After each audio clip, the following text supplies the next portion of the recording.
At ito na nga ni ang aming bakasyon.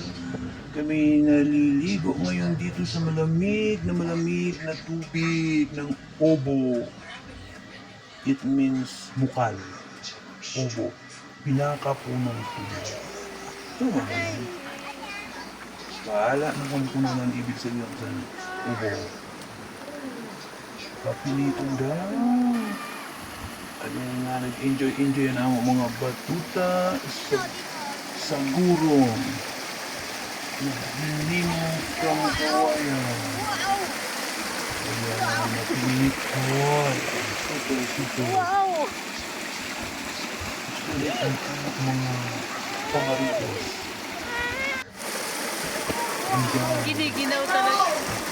Si Anya, oh no, Anya.